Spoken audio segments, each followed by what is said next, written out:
Жакында эле Түркиянын билим берүү министрлиги мындан ары Түркияда окуу жайларда, деги эле бүткүл тармактарда Орто Азия деген терминдин колдонулушуна тыюу салынып, анын ордуна Түркистан аталышы колдонулат деген сенсациялуу билдирүүнү жасады. Бул жаңылык Түркистан чөлкөмүндө, башкача айтканда Орто Азиянын социалдык тармактарында талкуу жаратып, кээ бирлери каршы чыкса, кээ бирлери колдоду. Орто Азия же Борбордук Азия аталышы туурабы же туура эмеспи? Биз жашаган аймактын аты чын эле Түркистанбы? Байкаганыңыздардай бүгүн биз кылымдар бою ат жалынында шамал ойнотуп, эркиндикте жана ынтымакта жашаган аймагыбыз, мекенибиз Борбор Азия же болбосо Орто Азия чөлкөмүнүн чыныгы аталышы, маңызы тууралуу сөз кылабыз. Даяр болсоңуздар, казуу иштерин баштадык. Түркистанбы же Орто Азиябы? Биз алгач Орто Азия менен Борбор Азия терминдеринин тарыхын билүүбүз кажет. Орто Азия термини аталышы Сайыз учурунда кабыл алынып, массага сиңирилген. Мындай аталышты кабыл кылуудан максат түрк элдерин бири-биринен алыстатып, бөлүп жаруу, ажыратуу болгон. Мисалы, советтик тарых китептерин ачып карай турган болсок, Орто Азиянын курамына азыркы Кыргызстан, Туркменистан, Тажикстан жана Өзбекстан кирген. Бирок Казакстанды эмнегедир киргизишкен эмес. Орто Азия чөлкөмүн Орто Азия жана Казакстан деп аташып, Казакстанды бөлүп айтышчу. Алгач ар бир мамлекетти бири-биринен бөлүп, өз-өзүнчө кылышып, Казакстанды болсо такыр эле өзүнчө аташкан. Кандайча дейсизби? Угуп туруңуз. Казакстанды аймактык аталыш жагынан бөлүүгө аракет кылышса, а калгандарын ичара анклавдык жерлер аркылуу бөлүүгө аракеттенишкен. Мисалы, Фергана өрөөнүндөгү шахмат сыяктуу түзүлгөн анклавдык жерлерди карап көрөлү. Бул такталбаган ар-сар жерлердин айынан канча согуш, уруш, талаш чыгып, боордош кошуна элдердин мамилеси өтө көп жолу солгундады. Бул да өзүнчө бир тарыхый жара. А биз болсо мына ошол жаранын тарыхына дагы бир сүңгүп кирүүнү уланталы. 1922 жыл дүйнөнүн картасында Советтер Социалисттик Республикалар Союзу же кыскача СССР деген жаңы мамлекет пайда болду.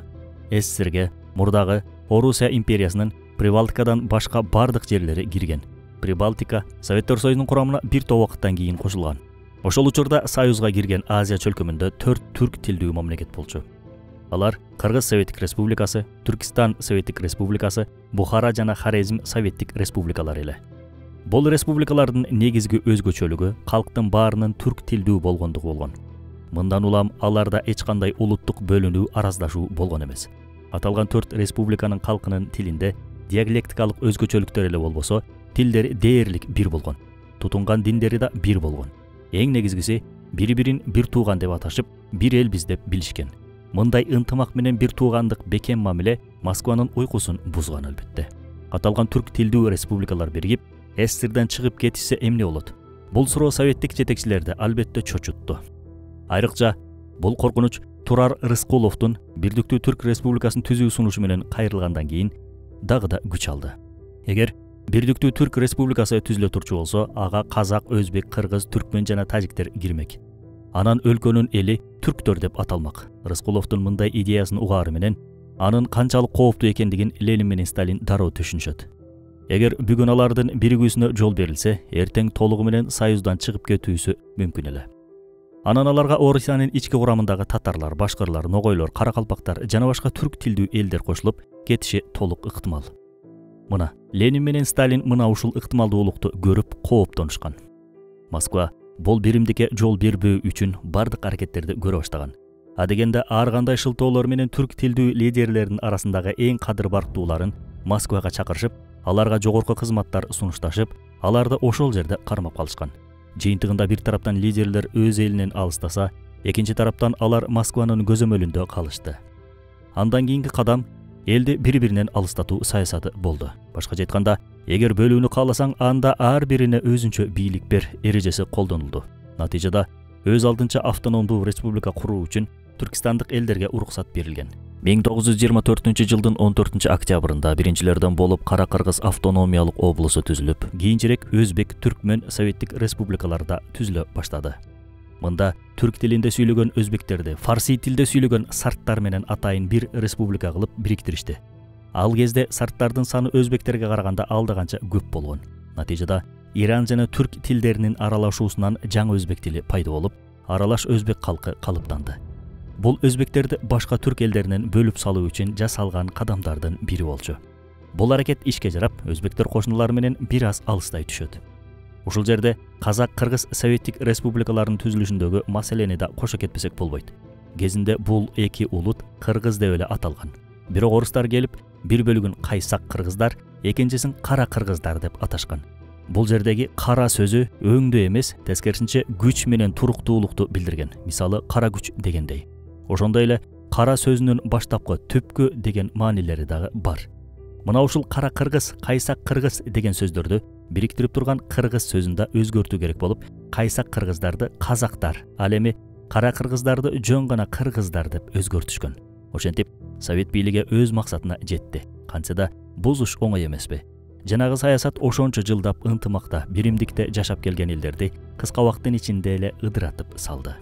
Сталиндин эң жакын үзөңгүлөштөрүнүн бири Вячеслав Молотов бул боюнча өзүнүн эскерүүлөрүндө мындай деген: Орто Азия республикаларын түзүү жана алардын чек араларын аныктоо бул толугу менен Сталиндин иши.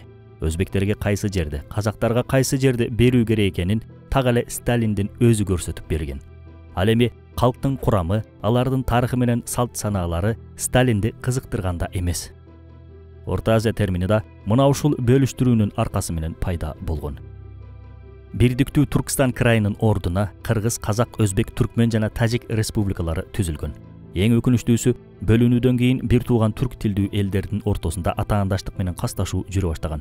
1930 жылга чейин Түркистан сөзүн колдонууга расмий түрдө тыюу салышып, бул сөздү айткан адам пантүркизм менен айыпталчу.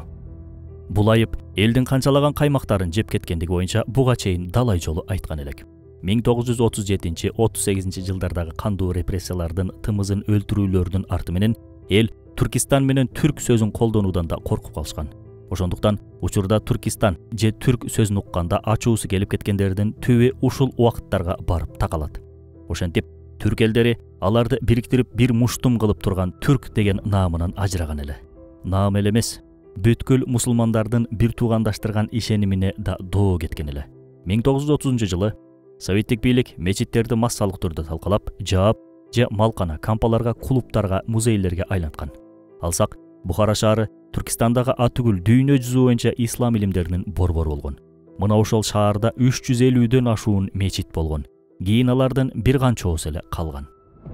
Ал эми Казан шаарында болсо 2000ге жакын мечиттен болгону 8 гана мечит калган. Шаарыбызда болсо азыркы Абдрахманов менен ылдый түшүп баратканда Чүй көчөсүнөн өткөн соң оң тарапта опера балет театрына жетпей мечит болгон. Талкалап жок кылышкан. Тыныстанов Чүй көчөлөрүнүн кесилишинде экономика министрлиги жайгашкан имараттын арт жагында да мечит болгон. Советтик режим мечитти жапкан, жок кылган. Бул мечиттин имараты учурда деле бар дешет. Андан кийин Чүй Манас көчөлөрүнүн кесилишинде Чүйдүн түштүк, ал эми Манастын чыгыш тарабында мечит болгон. Советтик режим бул мечитти да талкалап жапкан. Шаардагы мечиттерден болгону азыркы эски борбордук мечит гана калган. Тилибизге, динибизге жасалган чабуулдардын натыйжасында түрк тилдүү элдер бир тууган элбиз деген түшүнүктөн алыстап, Сталиндин саясаты менен Орто Азиялык элдерге айланышкан. Бул абал Совет мамлекетинин кулашына чейин токтогон жок. Эмне үчүн Сталин жана Совет бийлиги Түркистан деген сөздү жек көрүп калды? Эмне үчүн андан коркту? Адегенде эле Түркистан деген сөз байыркы түрк тилинен түрктөрдүн жери деп которларын белгилей өтүшүбүз керек. Алсак, Кабырстан кабырлардын жери, Кыргызстан кыргыздардын жери дегендей, ал эми тарыхта Түркистан сөзү болжолдуу 639 жылдардан баштап кезиге баштайт. Бул боюнча маалымат Чыгыш Түркистандагы Турпан шаарынын жанынан табылган байыркы кол жазмаларда кездешкен. Ошондон тарта Түркистан деген сөздү көптөгөн байыркы документтерден кезиктирсек болот. Кызык жери, Түркистан аймагына азыркы Казакстандын, Кыргызстандын, Өзбекстандын, Түркмөнстандын жана Тажикстандын аймактары эле эмес, Түндүк Афганистан менен Кытайдын Цинцзян аймагы, башкача айтканда азыркы уйгурлар жашаган Чыгыш Түркистан аймагы да кирип турган. Анан дагы эң кызыгы, Түркистан деген сөзүн Орусия империясы да кеңири колдонгон. Мисалы, 1865 жылы Орунбор, башкача айтканда Оренбург генерал-губернаторлугу тарабынан Түркистан облусу түзүлгөн.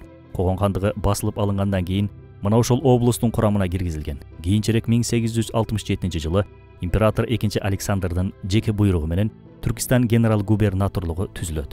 Анын курамына Түркистан облусунан тышкары Сырдария менен Жети суу облустары дагы кирген. Бул эки облустун борборлору Ташкент менен Алматы болгон. Бул жерде эмне үчүн Орус империясы Түркистан генерал губернаторлугун түзгөн деген суроо жаралбай койбойт. Деги эле Орусия империясы эмне үчүн Түркистан терминин активдүү колдонгон? Жооп мындай. 19-кылымдын ортосунда Азия аймагында үстөмдүк жүргүзүү үчүн Орусия империясы менен Британия ортосунда бейрасмий согуш жүрүп турган.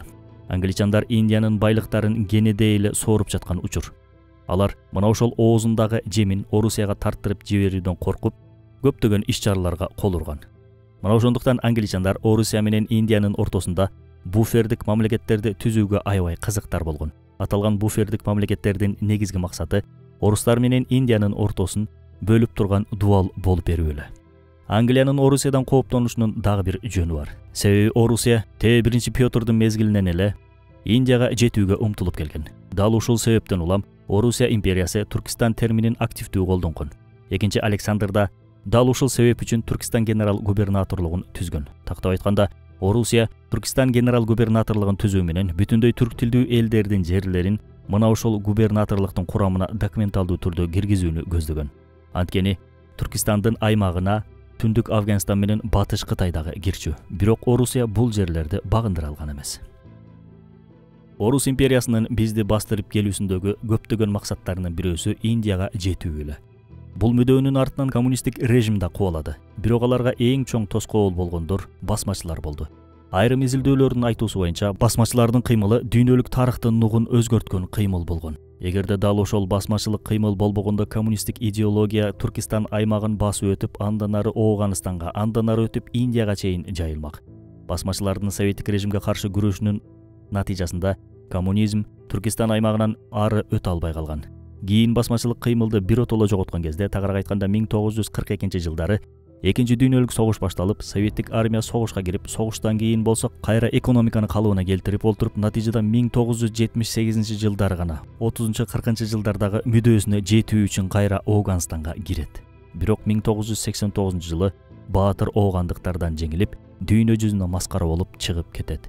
Бул жеңилүүнүн артынан советтик режимдин өзү кулап калды. Союз кулагандан кийин да Орусия Түркистан аталышына карманча каршы болуп келди. Түркистан деген аталыштын ордуна Орто Азия терминин колдонбостон, тескерисинче Борбор Азия деген аталышты сунуштап, колдонуп келишти. Мурда Орто болсок, эми Борбор болдук. Борбор Азия аталышы боюнча көптөгөн орусиялык географтардын арасында да талаш-тартыштар бар. Түркистан аталышына бул чөлкөмдөгү ушул 3 держава каршы. Алар Иран, Орусия жана Кытай. Биз саясаттан алыспыз. Болгону биз ар бир аталыш өзүнүн нукура тарыхтагы атын алып жүрүүсүн каалайбыз. Бул аталыштын артынан түрк элдеринин биримдиги күчөп, Туранга дагы да ишенимдүү кадамдар ташталабы. Албетте, жараткан Кудай Таалам Турандын андан ары бүткүл үммөттүн биримдигин батыраак көрүүнү насип кылсын.